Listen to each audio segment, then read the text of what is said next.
1,00,000 మంది శివభక్తులతో కలిసి మహారుద్రాక్ష పూజలో పాల్గొనండి. వెంటనే కాల్ చేసి మీ పేరును నమోదు చేసుకోండి. నమస్కారం గురుగారు. నమస్కారమ్మా.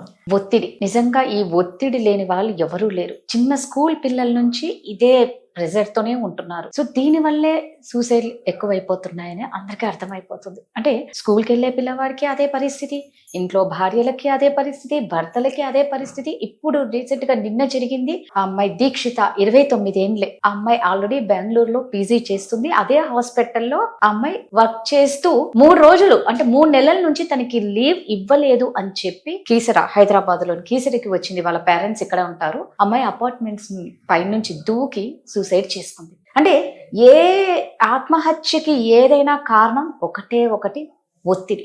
ఈ ప్రెజర్ తట్టుకోలేకపోతున్నారు. ఎలాగ గురుగారు దీని నుంచి బయటికి రావాలి అంటే అమ్మా, దీనికి ప్రధానంగా అంటే ఇప్పుడు ఈ అమ్మాయి బెంగళూరులో ఎవరైతే డాక్టర్ చదివే అమ్మాయి ఉన్నారో, ఆత్మహత్య చేసుకుని ఉన్నారో, ఇలాగే చాలా మంది యువతి యువకులు స్ట్రెస్ వల్ల, అనేకమైనటువంటి కారణాల వల్ల వాళ్ళు ఆత్మహత్య చేసుకోవడం జరుగుతుంది. దానికి ప్రధానంగా ఇప్పుడున్నటువంటి మన యొక్క విద్యా వ్యవస్థ తీసుకుందాం. ముందుగా చిన్నపిల్లల గురించి కూడా, చిన్నపిల్లలు కూడా చాలా మంది అసలు విపరీతమైన స్ట్రెస్ పడుతున్నారు.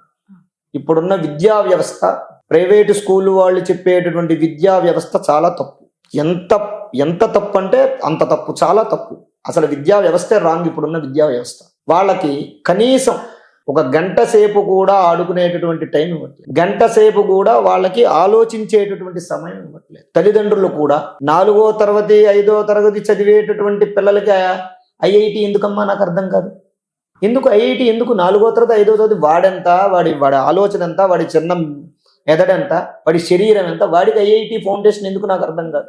ఏదైతే ఇప్పుడు ఓ 2 GB మెమరీ కార్డు ఉందనుకోండి, దాంట్లో మనం 5 GB ఎక్కించాలంటే ఎంత వైరస్ వచ్చి ఆ మెమరీ కార్డు పాడైపోతుందో, ఇప్పుడున్న విద్యా వ్యవస్థలో పిల్లలు కానివ్వండి, స్టూడెంట్లు కానివ్వండి, ఎవరైనా కాలేజీ చదివేవాళ్ళు, తర్వాత పాఠశాలలు చదివేవాళ్ళు, ఎవరైనా కానివ్వండి, వాళ్ళ మెదడులో వాళ్ళకున్న ఆ మెదడు ఆలోచించే జీబీ కన్నా ఎక్కువ ఎక్కించాలని ఆలోచించడం వల్ల తల్లిదండ్రుల పొరపాటు, స్కూళ్ళు వాళ్ళ పొరపాటు, ఖచ్చితంగా చెప్తున్నారు. దానివల్ల వాళ్ళ మెదడులో స్ట్రెస్ ఎక్కువైపోతుంది. దానివల్ల వాళ్ళు చేసేటటువంటి పనులు, కొంతమంది పిచ్చోళ్ళు అయిపోతారు, కొంతమంది ఏం చేయాలో అర్థం కాక ఈ విధంగా ఆత్మహత్యలకు పాలవుతూ ఉంటారు. విద్యా వ్యవస్థ బట్టి పట్టే విధానంగా ఉండకూడదు. ఇప్పుడున్నటువంటి విద్యా వ్యవస్థ బట్టి పట్టే విధానం, ప్రైవేటు స్కూల్ వాళ్ళలో చాలా మందిది ఇదే విధానం. ఆదివారం సెలవు రోజులు ఇచ్చారు అంటే ఏంటి? వారంలో వాడు 6 రోజులు శుభ్రంగా చదువుకున్నాడు, ఆ ఒక్క రోజైనా ఫ్రీగా ఉండాలా? ఆ రోజు కూడా స్కూళ్ళు ఉంటాయి, బయట తలుపులు ఉంటాయి, లోపల పిల్లలకి పాఠాలు చెప్తూ ఉంటారు. ఆ రోజు కూడా వాడి బుర్రలోకి ఇదే. ఇంకా వాళ్ళకి బాహ్యపరమైనటువంటి వ్యవహారం, వాడి మెదడుకి రిలాక్సేషన్ అనేది ఎప్పుడు లభిస్తుంది? లభించదు. పిల్లలు, తల్లిదండ్రులు ఉన్నారు, ఇంటికి వెళ్ళారు, వాడు 1 గంట సేపు కూర్చుని ఏ టీవీయో, స్కూల్ని పొద్దు నుంచి సాయంత్రం దాకా స్కూల్లో, ఇంటికి వెళ్ళాడు 1 గంట సేపు టీవీ పెట్టాడు అనుకోండి, టీవీ కట్టే చదువు, వాడు పొద్దు నుంచి చదువుకునేగా వచ్చింది. ఇప్పుడు వాడు అంత చదువుకుని, ఇప్పుడు 2nd క్లాస్ స్టూడెంట్ అండి, వాడు టీవీ చూడకూడదు, వాడు బయటికి వెళ్ళి ఆడుకోకూడదు, 24 గంటలు పుస్తకం పట్టుకోవాలి. దేనికి? కలెక్టర్ అవ్వాలి. వాడు ఎప్పుడో అయ్యే కలెక్టర్కి 2nd క్లాస్ వాడు ఏమవుతాడు నాకు అర్థం కాదు. మళ్ళీ స్ట్రెస్ పెంచుకోకూడదు అంటే ఎందుకు రాదు స్ట్రెస్? కేవలం మనం ఎప్పుడైనా సరే ఒకటే గుర్తుపెట్టుకోవాలి, తల్లిదండ్రులు కానీ విద్యా వ్యవస్థ కానీ ఒకటే, ఎప్పుడైనా సరే బట్టి పట్టి చదివించేటువంటి చదువులు చదివించకండి. పూర్వం పెద్ద వాళ్ళు ఉన్నారు, చదువుకుని ఇంజనీర్లు అయిన వాళ్ళు ఉన్నారు, సర్వేపల్లి రాధాకృష్ణ గారు లాంటి వాళ్ళు ఉన్నారు, పెద్ద వాళ్ళు ఉన్నారు. వాళ్ళకి ఇప్పుడు ఈ విద్యా విధానం అప్పుడు లేదు, అయినా వాళ్ళు ఎంత గొప్ప వాళ్ళు అయ్యారు. అవలేదా వాళ్ళు? మరి ఎందుకు మీరు ఇప్పుడు ఇలా చేస్తున్నారు? ఎందుకు పిల్లల జీవితాలు నాశనం చేస్తున్నారు? పిల్లలు కొంతకాలానికి నమ్మండి నమ్మకపోండి సైకోల కింద అయిపోతారు. ఈ విద్యా విధానం ఇలాగే నడిస్తే పిల్లలు సైకోలు అయిపోతారు. మీరు చూస్తూ ఉండండి, గమనించండి, కొన్ని స్కూల్లో పిల్లలు ఉంటారు, నేను కూడా చూస్తూ ఉంటాను, ఆ పిల్లల మొహంలో ఓ నవ్వు ఉండదు. మనం పలకరించినా ఇలా చూసి వెళ్ళిపోతాడు. మనం నవ్వుతూ మాట్లాడినా వాడు నవ్వుతూ మాట్లాడు, వాడు సరిగ్గా సమాధానం చెప్పడు. ఇలాంటి డిసీజ్ ఉన్న పిల్లలు ఎంతమంది ఉన్నారు మన 2 తెలుగు రాష్ట్రాల్లోనూ? నాకు తెలిసి సుమారు ఎట్లేదన్నా ఓ 10-15 లక్షల మంది పిల్లలు ఉంటారు, 10th క్లాస్ లోపు పిల్లలు. ఎందుకంటే బట్టి పట్టేటటువంటి విద్య వీళ్ళు నేర్పడం వల్ల, 24 గంటలు చదువు అని వాళ్ళ బుర్రలో లేనిపోనివన్నీ పెట్టడం వల్ల, 2 GB మెమరీని 5 GB ఎక్కించాలని ఆలోచించడం వల్ల పిల్లలు స్ట్రెస్కు గురవుతున్నారు. First point. ఇదే కారణం పిల్లలకి. పెద్దవాళ్ళ విషయానికి వద్దాం. మన పిల్లవాడు, మన అమ్మాయో అబ్బాయో కాలేజీ చదువుతున్నారు, కాలేజీలోకి వెళ్ళారు, వాడు 15 ఏళ్ళు దాటి 16 ఏళ్ళలోకి వచ్చాడంటే వాడిలో ఒక చైతన్యం మొదలవుతుంది. వాడి జీవితంలో ఏది మంచి ఏది చెడు అని తెలుసుకోగలిగేటటువంటి సమయం అప్పుడే. తల్లిదండ్రులు ఖచ్చితంగా వాడి మీద ఓ కన్నేసి ఉంచాలి. ఇప్పుడు ఉన్నటువంటి పరిస్థితుల్లో ఎన్నో వ్యసనాలు ఉన్నాయి. గంజాయి లాంటి మత్తు పదార్థాలు నడుస్తున్నాయి, ఎన్నో వ్యసనాలు ఉన్నాయి. స్నేహితులు కూడా పిల్లల్ని పాడు చేసేటటువంటి రకాలు ఉన్నారు. ఇతరత్ర వేరే ఇప్పుడున్నటువంటి సోషల్ మీడియా, ఇతరత్ర ఏదైనా కానివ్వండి, సో ఏదైనా కానివ్వండి, దీనివల్ల పిల్లలు పాడైపోతారు. తెలుసో తెలియకో ఓ పొరపాటు పని చేస్తారు. ఈ తెలుసో తెలియకో ఈ స్వేచ్ఛతోటి ఓ పొరపాటు పని చేస్తాడు. ఆ పొరపాటు పని వల్ల వాడి జీవితాన్ని వాళ్ళని వేరే వాళ్ళు ఎవరో బ్లాక్మెయిల్ చేయడం మొదలు పెడతారు.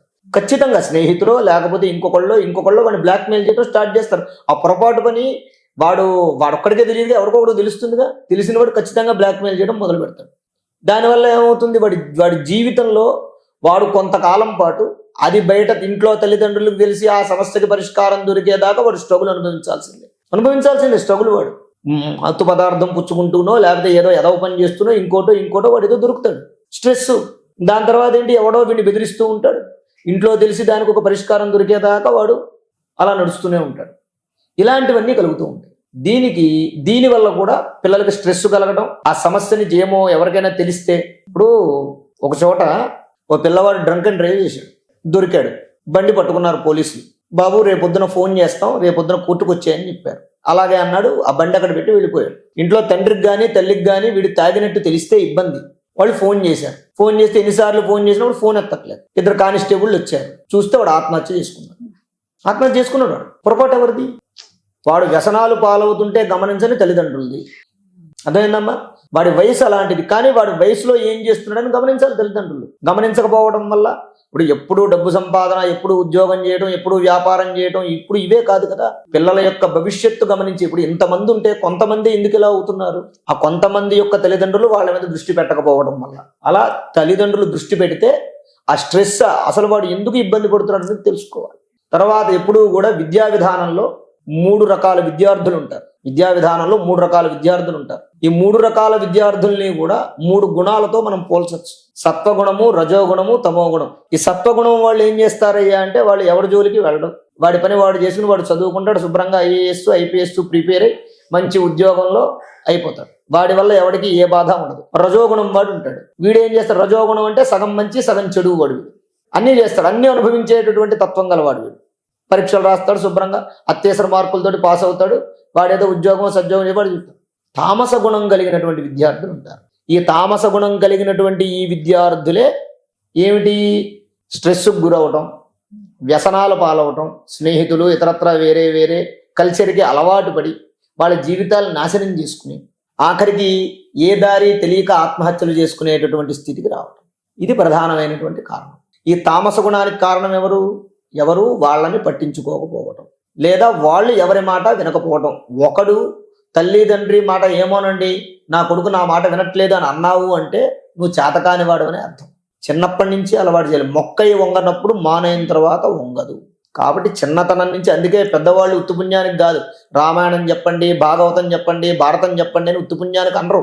చక్కగా గుళ్ళోకి తీసుకెళ్లి ప్రదక్షిణాలు చేయించండి, చక్కగా దేవుడికి దండం పెట్టించండి అని ఎందుకు చెప్తారయ్యా అంటే, వాడిలో సత్వగుణము అవలంబించడం కోసం ఈ పూజలు పునస్కారాలు చేయడం.